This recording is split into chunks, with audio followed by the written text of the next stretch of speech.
This episode of Irritable Dad Syndrome contains adult themes and is intended for mature audiences only. I'm talking about you, Miles. You and your sister Mallory need to skip this episode. Thank you. Checkity check, check, check. We're on. I don't even think I'm going to use the headphones. Why? You're in the same room as me. It looks cool. Okay. Flight 209er, clear for Vector 324. We have clearance, Clarence. Roger, Roger. What's our vector, Victor? Welcome to Irritable Dad Syndrome, the Ford Escort of podcasts. Here are your hosts, Mike and Darin. Hello, I'm Darin. I am Mike. Welcome to Irritable Dad Syndrome. Tonight's episode, we are going to talk about sex. Hello. We're going to talk about inappropriate ringtones, and Mike wants to talk about nerd stuff, graphing calculators. Yeah, I want to talk about so some graphing this is going to be a calculators. real doozy. I want to tell you people something. Go to irritabledadsyndrome.com. That's our website. All of our links are there, including a link to Twitch. Yeah. If you join us on Twitch, if you follow us on Twitch or subscribe, I don't know which one it is. It's one of those buttons. If you do that, you'll get notifications when we're live. We just went off for a good 20 minutes about God knows what. Comedy gold. Comedy gold. Yep. It's going to remain on Twitch for 7 days. Yep. You're not going to know that because this thing isn't being released until next year sometime. And you'll miss all the comedy gold. Yeah. And some of the knowledge that I'm going to... Why do you say words 5 times? Excuse me. Some of the knowledge that I'm going to impart to you about graphing calculators, you need today. Yes. You probably needed it yesterday, but you know what? You're going to miss out on it. You need this information. Yeah. So follow us on those things. Follow us on, I don't know, is it Twitter or X or X Twitter? Twitter X? Well, they changed the name to X, which is more stupid than what HBO did with Max. Let me tell you guys something. This is inside baseball. Oh, okay. Inside stuff for people. Yeah. We don't really. I mean, we post on Twitter, but we don't really post. Nobody. I think I am the only person. I like our X's, our tweets. Yeah. Okay, I'm at Darin Loves Bacon on Twitter. I'm the only person who likes our tweets. Yeah. Occasionally I'll get on my alter ego, which is Rock Hardly. Yeah. And I'll like and switch our... Yeah, so if you look at Dad Irritable on Twitter or X, you'll see that sometimes that's been retweeted. It is by me. And me. It's sad. But here's the thing, really is sad. that we put most of our stuff on the Facebooks and we obviously stream on Twitch. Yeah. If you watch us on Twitch, you can interact with us more like immediately. Yeah, so get to that. All right, listen. A few weeks ago, I was talking about when my wife Libby was in the hospital having back surgery. Okay, now I have mentioned before, and I'm going to say it again, I have a horrible memory. One of the funniest things that happened while she was doing this, I completely forgot to talk about the last time we were together. Yeah, I'm in the lobby of the hospital waiting to hear the news that my wife is okay from back surgery. Yeah. A guy gets a phone call. His ringtone was from South Park. Kyle's mom's a big fat bitch. Well, I'm warning you. I'm sitting there. I'm just waiting and hear Kyle's mom, big fat bitch, bitch. I'm getting pretty sick of him calling my mom. Well, Kyle's mom a bitch, she's a big fat bitch, she's the biggest bitch in the whole wide world. She's a stupid bitch, and everyone's a bitch, she's a bitch to all the boys and girls. Shut your mouth, Carmen.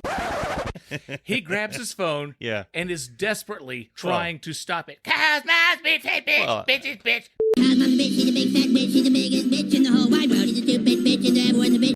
And he can't turn the phone off. Everybody breaks their neck looking at him.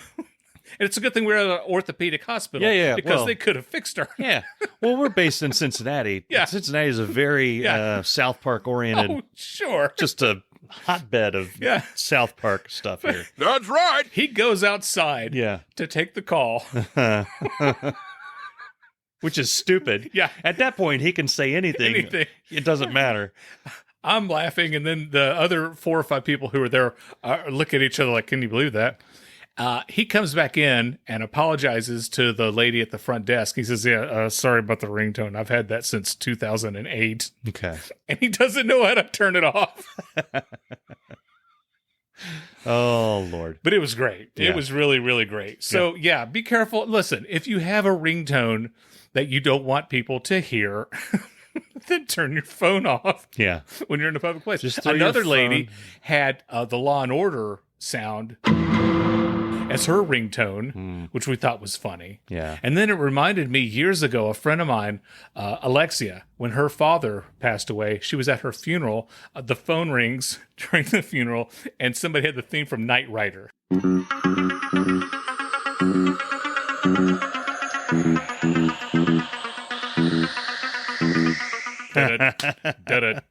And he's like trying to turn off his phone. Holy crap. So yeah, turn Yeah. off your phones, people. This portion of our show is brought to you by Bone Suckin' Mustard. Hi, I'm Dave Lay. And let me tell you something. Bone Suckin' Mustard is not your ordinary run-of-the-mill mustard. It's a life-changing experience. Slap some on 2 pieces of bread and your next sandwich will taste like it was made by culinary angels. Bone Suckin' Mustard. Available at Amazon.com. Now, back to the show. Okay, so the disclaimer at the beginning of the show mentioned that we're going to talk about adult themes. Uh-huh. Okay, it's for mature audiences. Okay. And I'm serious, okay? Right. Now, normally, I know we quack our cuss words, Yeah. but we rarely get into really mature topics. I have a problem with how they shoot sex scenes in movies. Yeah. And this is the problem. The couple on screen have had sex. Okay, they've done it. Coitus has transpired. Exactly. They've done the deed. They bumped uglies. They did the nasty. However you They've want done to. I don't know what that means. They've done it. Okay. They've had sex. Now the woman who's laying in bed. Yes. Oftentimes will get Taking up. the porpoise to Tuna Town, I believe. Just stop. Looks like Chuck's gonna put the hot dog in the bun. Looks like Chuck's taking the old log to the beaver. The woman is laying in bed. Yes. And she gets up and she covers her breasts with the blanket. She Yeah. covers her boobs. I with the do that blanket as well. Yeah. As she's getting up, because she did she doesn't want the man to see her naked. He's seen her naked. Yeah. Okay, it doesn't make any sense. Yeah. Okay, it's not realistic. Now, I'm not saying go ahead and show the whole world everything. Yeah. But it's like work around that because it doesn't make any sense. Yeah. You know what I'm saying? I know exactly what you're saying. Just go to a shot of the guy in like another room. Hey, can I make you a sandwich? And then when they cut back to her, she's already gotten out of bed. She's put on her clothes or whatever. But it's like the guy has seen her naked. He's probably touched things. You know? Show the awkward moment, like the awkward toweling off, or the not yet. I gotta pee. Those things. You know what I mean? You're gonna get realistic. Somebody on Twitter said, "How come you never see the fitted sheet come loose off the bed?" Show the dog jumping up and what the hell? Get off the bed. Yeah. Yeah. Realistic. But seriously, yeah. So that's like a just stop. If you're making a movie and you're showing, if you have it's not, and I'm not even saying I want to see the sex scene, but the after the sex part, don't do the whole I'm covering up because she's covering up because there's a film crew. Yes. And there's guys who operate the lights, and there's somebody holding a boom mic. Yeah. And there's a producer in the back, and there's a director, and there's like all kinds of people, and it takes away from the reality. Make sure your realtor is in the room. Yes. Yeah. It could increase the value or decrease the value of your home, depending on how you go about it. Exactly. Here's what I would like. Yeah. And I'm going to do a callback to Oppenheimer when I talked about what I went through. Yeah. What happened? There should be a disclaimer. You don't have to spoil anything, but there should be in the ratings. You know how they say rated R for adult language, adult situations. They all say that. Even do that I think Dora the Explorer says adult situations. I don't think so. Probably not. What I think they could, because sometimes when there's a scene of love, I'm going to be very careful. They're walking towards each other, like a piano starts, there's a storm or something, and then the camera goes off and it like aims at an owl or a book or a lava lamp or a lava lamp. And then the fireplace, and then it zooms into the fireplace, and then when it and zooms then you out, see you're in another part of the room, it's the morning time, and she's pulling the sheet over her. Yes. And then other times, Oppenheimer, they go just raw dog. Here we roll. Girls Gone Wild, Guys Gone Wild. Sheep Gone Wild. Call your neighbor. just, yeah. So they should put that in the thing. Yeah. We're going to do the piano thing. Rated R for raw dogging. Yeah, or we're bouncing nards through the thing. Whatever it is. Some warning. Stump Woodley says you never hear the woman say, "Ow, you're on my hair." Yeah. In the 70s you did. Now you don't hear that anymore. No. Yeah. There's been way too many of that type of joke on this. This is the year of the pubis. Irritable Dad Syndrome. Yeah, I'm wearing out that soundtrack that I have. Good times. You're listening to Irritable Dad Syndrome, Cincinnati's comedy podcast. It's a household name. I want to segue. I want to talk about graphing calculators. Okay. Listen, you don't need a graphing calculator. You don't need one. Everyone's all hot and bothered. Yeah, everyone's all hot bothered. Thinking about. So y'all have kids in school. Yeah. And you've got a sheet that says, here's crap you need. Hand sanitizer, a pencil. Protractor. A protractor. Rubber eraser. Grape Pop-Tarts. Oh. All these things. And they say graphing calculator, or a lot of times they'll say scientific calculator, and then parentheses, graphing. Yeah. You don't need that. Okay. If you get that on your paper, and you will have it on your paper, okay. See if your kid can bring their phone. Because if they can bring their phone, you can download an app that makes your phone into a graphing calculator for the 0.2 seconds that they're going to need a graphing calculator. The entire lifespan of a graphing calculator, and I'm saying this as a chemical engineer, yes, with a master's, okay, in graphing so calculators. I went and I came back, right, and in that entire time, the vast majority of the graphing calculator was to save formulas and put things in to make them easy to run real quick. Yeah. You can do that in Excel. You can do that on your phone. Okay. You don't need to do that. I'm willing to bet that not every kid that goes to school is going to go into engineering or computer science. Yes, science! So if you're not going in either one of those two, you don't need anything like that. You don't even need a calculator. These days you can walk into a room and say, "Hey Alexa, what's 5 times 3? 15. Boom. Could you ask Alexa what the chemical equation for boron? Have a great day and stay cool. Now I know what you're thinking, Darin.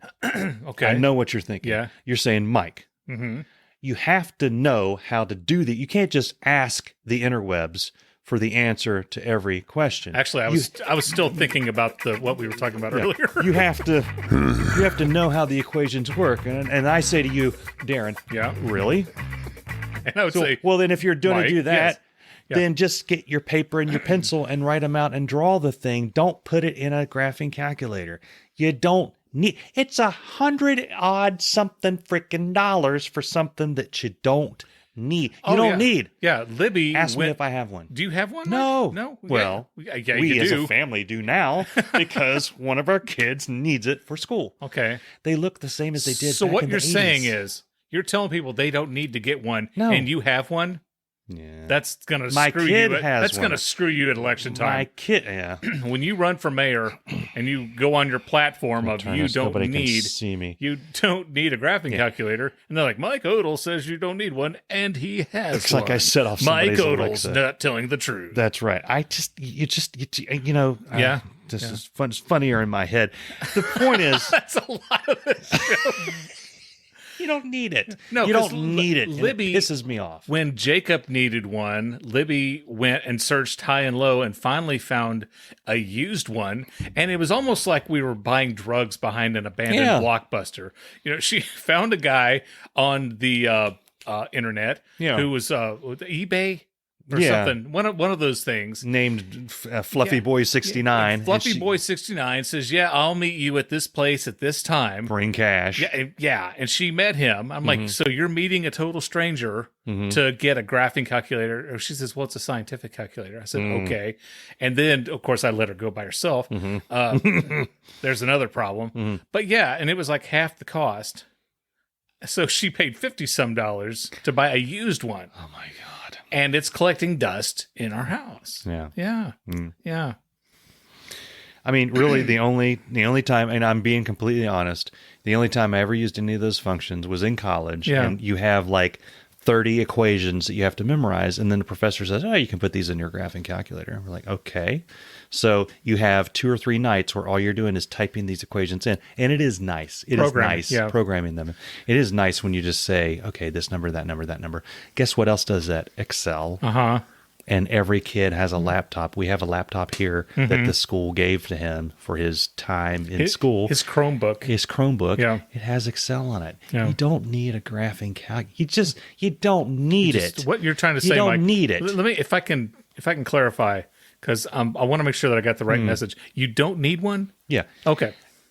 Do you remember the scene in Star Wars? It was Return of the Jedi. It was the third. It was a sixth, however you want to look at it. Yeah, where Lando needed a graphing calculator. No. That was like the pivotal point. You remember the scene where Luke was trying to open something up, and Leia said, "Here, use this knife," and then he was able to use you don't remember that scene, do you? Because it didn't happen.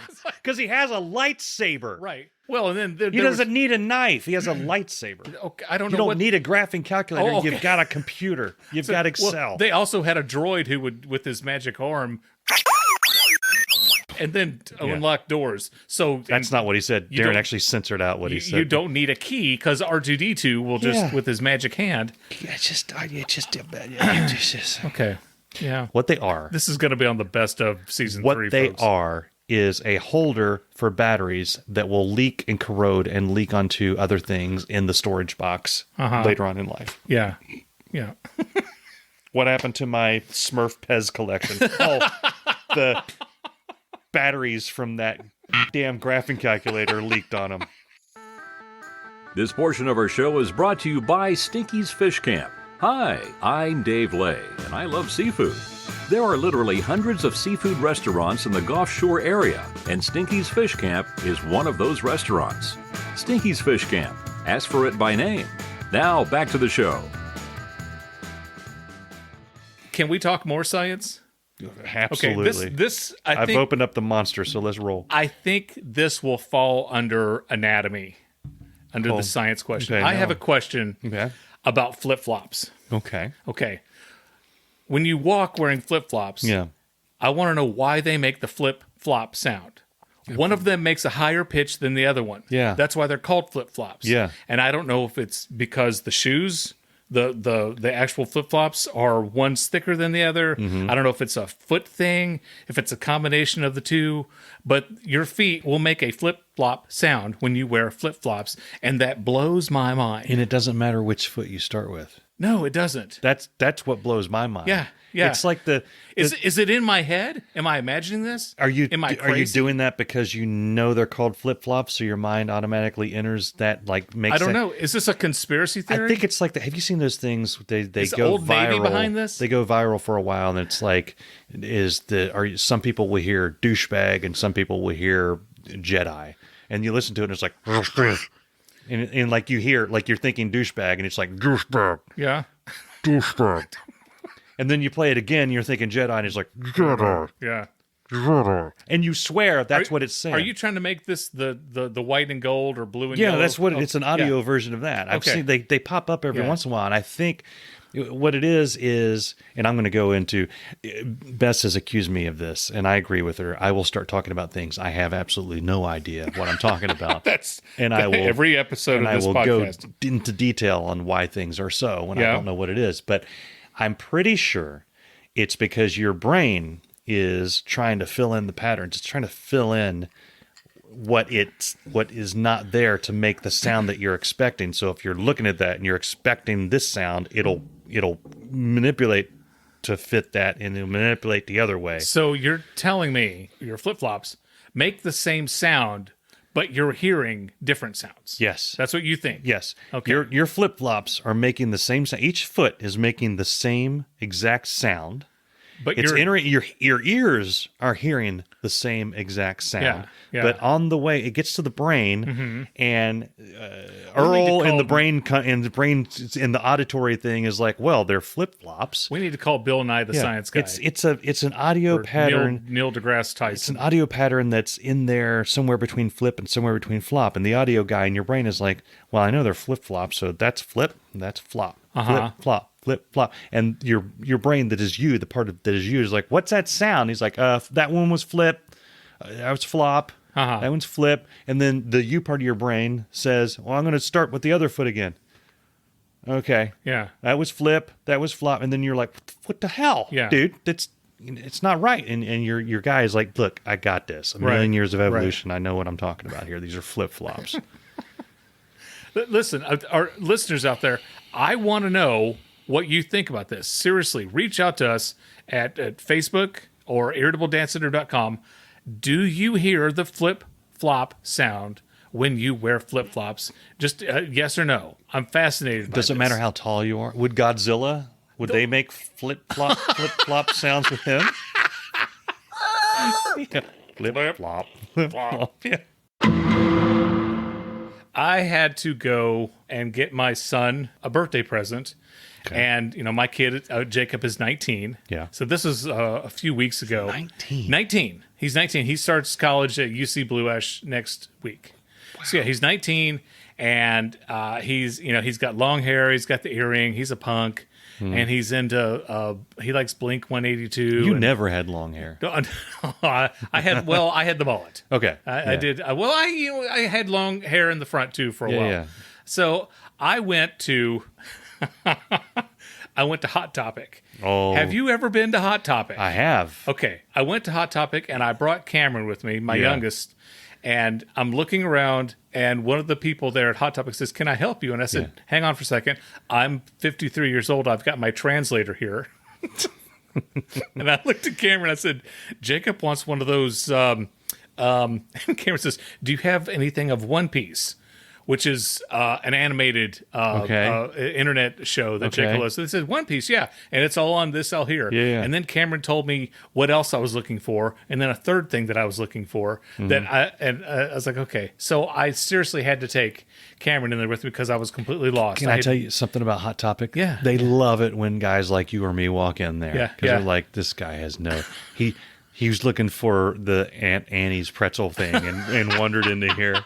He has no idea. It said hot. I thought it was like hot pretzels now. Yeah. The one thing I bought at Hot Topic just a few years ago is I bought a Tool shirt there. Yes. And it was like I was a lord of the place. They're like, see me walk in, the bald fat guy. It's like, what's he? He's lost. Like I said, he's looking for the Cinnabon.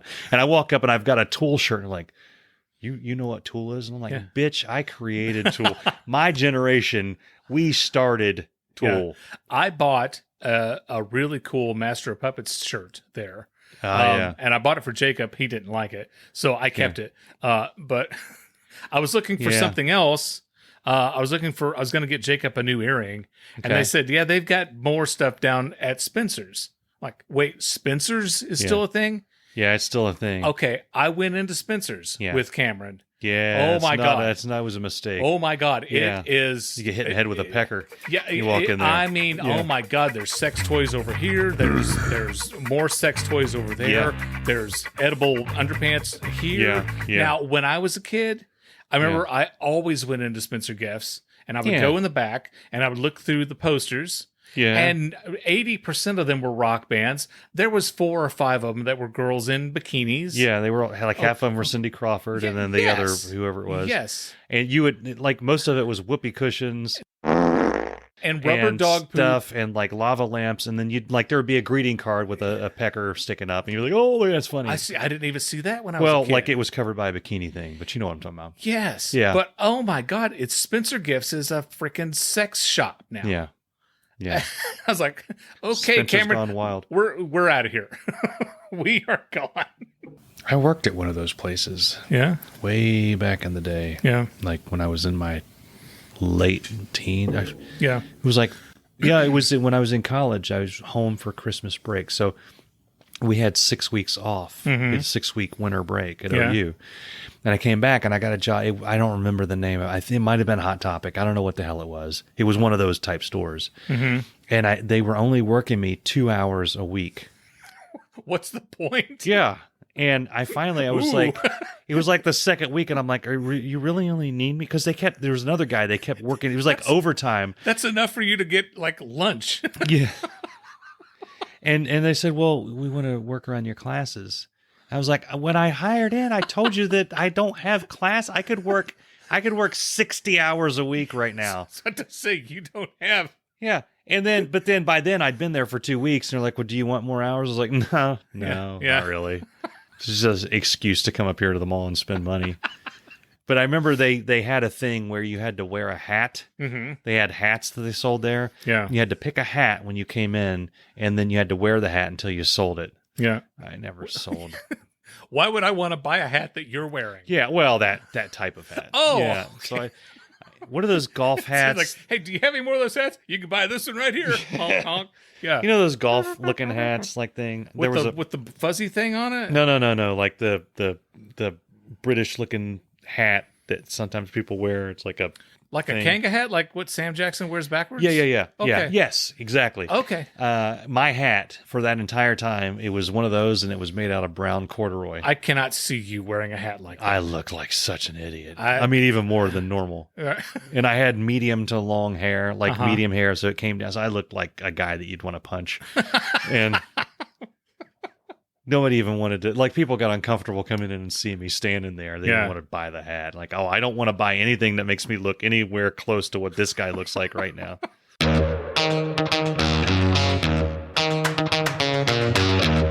You said something a couple weeks ago. Oh, Jesus. That, did I get us canceled? No, not at all. And okay, I'm going to be different than you in this situation, okay? Because if there's a movie that you like that I don't, you go crazy. You lose your mind, okay? I am not going to go that path. But you posted on your Facebook page that if a movie has a baseball in it, you just don't like it. No, I don't. And then I said, well, if you would give The Sandlot a chance, I think you would say differently. And that's when you said that's the movie that you saw that sparked the whole thing. Now, it was on while I posted that. Okay, that is totally within your right. Okay, okay. You can hate the Sandbox. I don't understand it. Yeah, and it's one of. I don't know how many times I've seen that movie. I watched it with the kids. Yeah. Every time like when I used to have HBO, if it would come on, we would watch it. Okay. And then my kids watched it and absolutely loved it. Libby loves it. And you're the first person that I've ever met that didn't like The Sandlot. Well, then I mentioned that on my Facebook page, and Andrew Gibbons, our attorney, he also doesn't like it. So I mean, and it's not a very liked movie. It's not a very, because I looked it up. I'm like, is there something wrong with me? And what do you mean it's not a very liked movie? It's not a very liked movie. It's a lowly rated. You know what's rated higher than The Sandlot? What? Indiana Jones and the Kingdom of the Crystal Skull. I don't think so. It's rated a 55. And then you look at that and you're like, okay, because there are movies like that have a low rating. Yeah. But then the users are through the roof. Yeah. And it's like a cult classic. Users are 6.3. I don't know what users means. User score.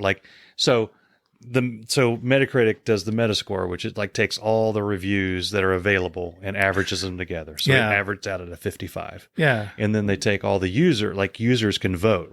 That's bullcrap. The critics don't know what they're talking about. Sandlot is like the fourth Godfather movie. It's the best movie of all time. Thank God they didn't make a fourth You can look Godfather. at that one. You can look at the user score, and it got a 6.3. Yeah. And you're like, well, Mike, that's crazy. Do you have any other examples of movies? Yeah. So, for example, John Wick 4. Okay. When it came out, it had a 96%. Yeah. It has plummeted. Okay. Yeah. To 78%. Okay. But the user score is at 8.2. Okay. The user score was 9 point something. Pick a movie. Give me a movie. The Princess Bride. Okay. Oh, that's a good one. It's got a 77 and the user score is 8.4. And so it's almost equivalent to John Wick 4. Okay, then that list to me. It's not a list. It's all the things. Okay, then that's because, and I'll tell you why. Okay, because they haven't asked me about what my rating is. I haven't contributed to that, which means that there's a lot of people who have not contributed to that list. My point about the Sandlot is, I'm 53 years old, and I don't remember when it came out, but I've never met a person until now who did not like that movie. Yeah, I don't like it. I'm okay if you don't like it. It just doesn't make. Well, I like it. I like it when shows do this. Hold on. I want to go through some of these with you. Okay. The Godfather got 100. The Godfather's at 100. Citizen Kane. Yeah. Tokyo Story. I don't know what Tokyo Story. Citizen Kane. For some reason, Citizen Kane got what? 100. My God, Citizen Kane. I'm sorry, but it's a masterpiece, but it's boring. Yeah, you think some movies are boring and they're not. It's not a thrill a minute. Okay, I would love to give Metacritic more press, but Shawshank. They've got so many. Okay, yeah, I think Shawshank is. I think it's like 99 or something. Okay, it's something ridiculous. But let's check. Okay, because if it's anything less than 90%, then this list can go itself. Yeah, 82. Well, hold on. Let's look at the user score. User is 8.9. So here's an example where it wasn't very critically acclaimed when it came out. No, when it first came out, it wasn't. People didn't see it in the theater. Yeah. Okay. The critics liked it. Okay. It bombed at the theater. You got an 82, and then the user score is 8.9. What's your favorite movie of all time? Shawshank. Okay. And then next is a three-way tie for the Lord of the Rings trilogy. I can't put one of those movies in front of the other. Okay, Lord of the Rings. Why are you showing? Oh, well, okay. I can't see the movie, but just the trailer got a 94. Okay. So I think it's probably highly rated. Yeah. Yeah. Anyway, so I don't live and die by Metacritic. Okay. You know what I use Metacritic for? Honestly, what's that, Mike? If I already like something and I know it's going to score high on there, I will take that score and because I'm right. Yeah, you sons of bitches. When John Wick 4 came out, it was like I said, it was like 94, 96%. That's on this podcast. I was shoving it. I took a picture of it. And it's fallen. If there's a movie I can't stand and it gets a low score, I'll do that. But if it's a movie that I really like and it gets a low score, I'm just like, well, they're idiots. Yeah. One other movie I want to talk about before we wrap this stuff up for this week is I tried to watch Asteroid City. Now, I don't know if you're a fan of Wes Anderson, but he did the Bill Murray, the Adventures of Steve Zissou, that thing? Zissou, yes. And Lost in Translation, was that his too? He did not do Lost in Translation. That was Sofia Coppola. No, that's right. Now, I loved Lost in Translation. Yeah. Lots of people didn't. They thought it was dull. It surprises me that you thought that you because you are very inconsistent.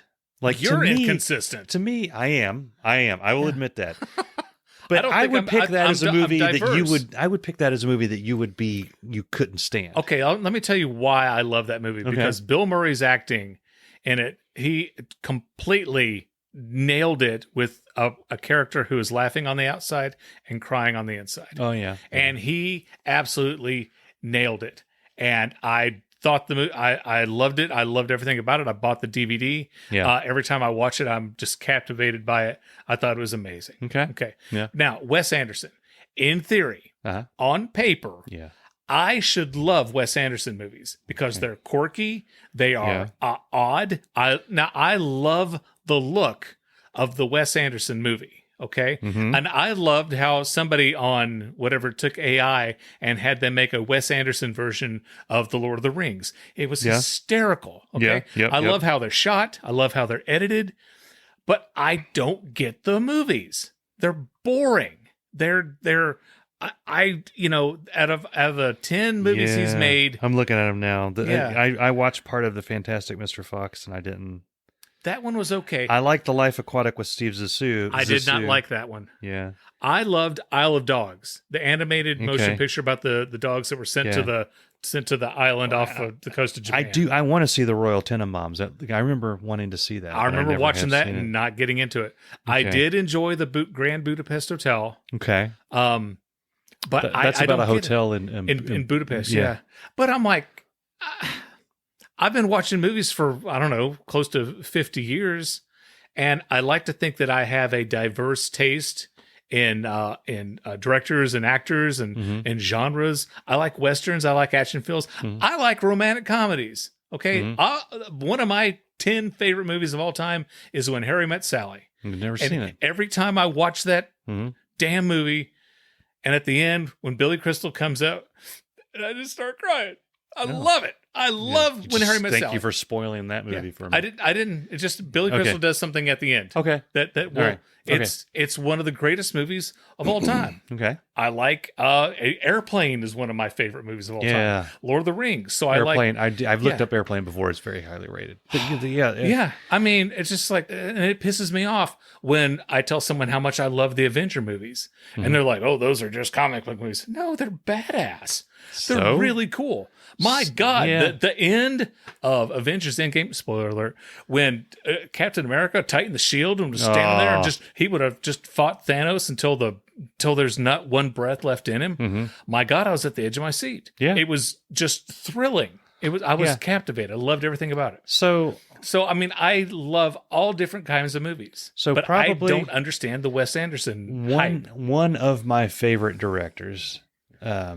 Maybe a couple times I've thought this is my favorite director, but I don't know. Martin Scorsese. Yeah. Is famous for saying that the Avenger or the Marvel movies are not cinema. And that bothered me. Like, I don't like it. Too. I don't like it when someone I respect says something that I don't respect. You know, it's kind of like meeting your hero and they're like a big douchebag. You're like, why are you doing that? Everyone's entitled to their opinion. That's true. And I kind of get the gist of why he said what he said, but yeah, I don't want to go down a whole rabbit hole, but comic books are like an art form. They are absolutely an art form. It's a way of telling a story. The same, and I'll go video games. I'll be the first one to say that there are some video games that have better stories. I'm sorry. Has anyone heard of The Last of Us?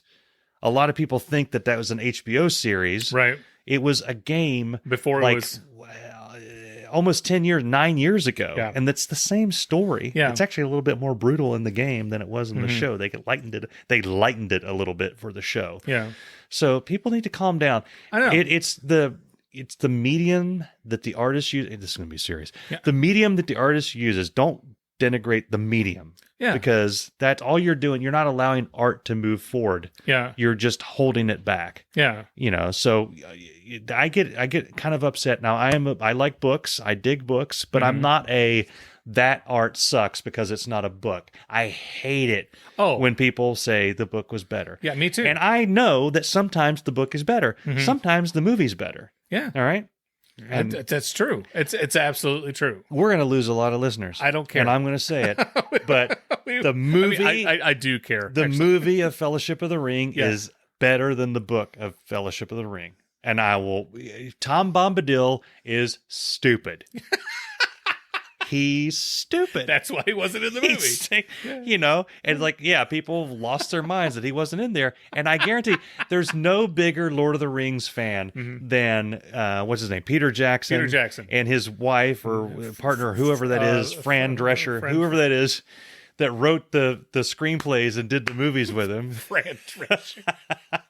Nobody's a bigger fan than them. Yeah. Nobody. Yeah. I don't care. His own family, J.R. Tolkien's family, was like, okay, enough with the Lord of the Rings stuff. But Peter Jackson is huge into it. Yeah. And he looked at it and said, you know what? They did it justice. I'm going to cut out Tom Bombadil because it just doesn't fit. And in the second movie, when the elves came to Helm's Deep and helped, that wasn't in the book. Yeah. That's but badass. It was badass. Yes. It's amazing. So badass. Yeah. Whenever I read Lord of the Rings, The Fellowship of the Ring, it had the only thing that was available to look at was that stupid ass 70s cartoon where Bilbo. Oh my God. Do you know what I mean? Yeah. Oh yeah. I remember. And I would be reading the book, but I had those images in my head, and I'm like, this is just stupid. Yeah. Now, when I read them, I have the images, the Alan Lee and that art direction with the movies, and it's badass. Yeah. You know, that can accentuate it. As you go through life, people read more as they get older because they have more life experiences. So when they are imagining what's happening from the words on the page, there's more there to pull from. Yeah. I'll give you an example. Okay. All right. When I read Neuromancer is one of my favorite books of all time. It's awesome.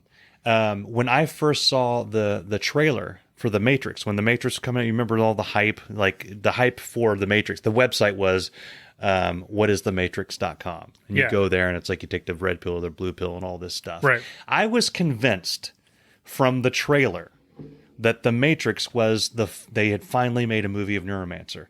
I even got a good bit into Matrix in watching the movie, thinking, I can't believe they finally did Neuromancer. And there was a point maybe halfway through, I was like, this is not Neuromancer. This is not.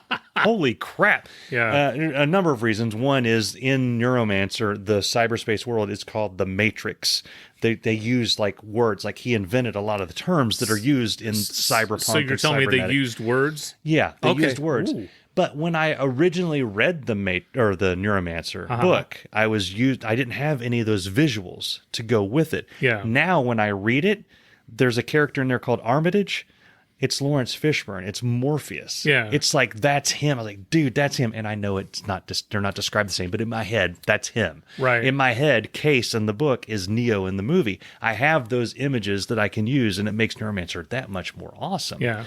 And same thing, a different thing is my favorite book of all time by my favorite author, Hitchhiker's Guide to the Galaxy by Douglas Adams. Mm-hmm. I cry laughing reading that book. Yeah. I saw the movie.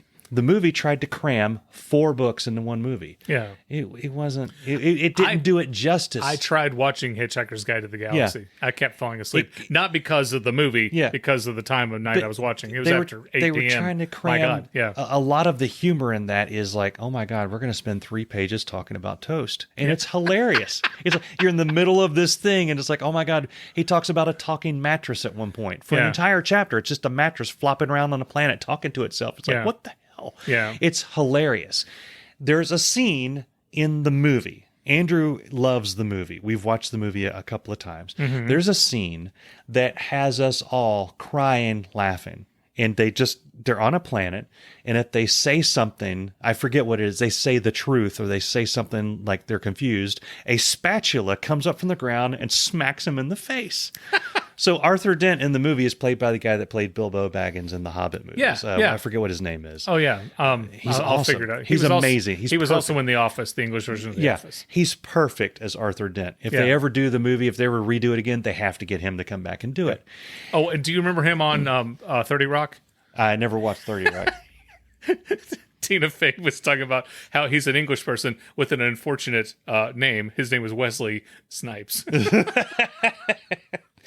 But my point is that scene of the planet where the spatulas come up and hit you is not in the book, but it's just as funny a visual as some of the things in the book are, from conceptual. It fits. It's very well. I've read very few books. Honest to God, I've probably read less than 20 books in my life. Okay, I've talked about it before. I don't enjoy reading. Yeah. I don't have the attention span.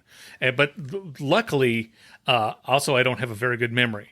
Yeah. I read Dean Koontz Intensity. Oh, that's a good one. It was a great book. Yeah. And when they made the movie about it, luckily I'd forgotten almost everything about the book. And so it seemed brand new. And the same thing we're watching The Stand on Paramount.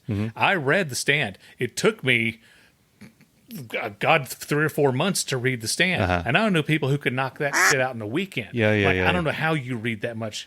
That's a really good one. Yeah, but I'm watching The Stand, and Libby had read the book, and we're both like, did she do that thing? And And I remember 2 or 3 things about the book. The point is, this is Cincinnati's comedy podcast. However you want to consume your stories, just consume them that way. Yeah. Don't get all caught up in it. Don't come up to me and say the book was better, or the movie was better, or the comic book was better, or the YouTube video was better, or the meme was better. Or the meme was better than your movie. Just suck it.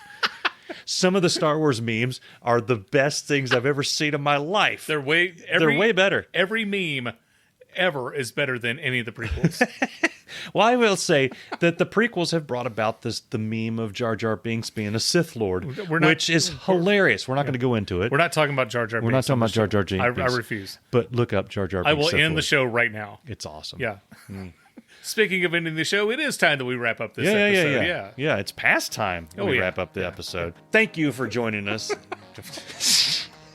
This has been Irritable Dad Syndrome. We have been Mike and Darin. Yes. If you like what you heard, or even if you don't, go to irritabledadsyndrome.com. You can follow us on all the little social media things. Yeah. Get Twitch. Do Twitch so you can join us on when we go live. Exactly. There's all kinds of fun things there. There's Patreon. There's some bonus stuff over there. I'm suck at this so bad. This is why I wrap up the show. This is why you wrap up the show. We'll see you guys next time on Irritable Dad Syndrome. Irritable Dad Syndrome is a Mike Odell, Darin Cox production. Do you believe we've been doing this for 3 years? So if you've been with us through this entire episode, this is not what the show normally is. And it also is exactly what the show normally is. What? That was a suppressed memory. Yeah. I'm back. I want somebody like an intern that is going to be like watching from like, you know, how like they have the glass and somebody's like watching. And then I say something like I was telling you about my feces earlier. Yeah. And they go, my God. They hold up a sign that says, don't talk about your feces. And then they run, and then a guy in a suit. A guy in a suit. I want him to come out and be like, They start. Mike. Stop talking about your Market research has shown exactly that when you speak about feces, the listenership goes down. Yes.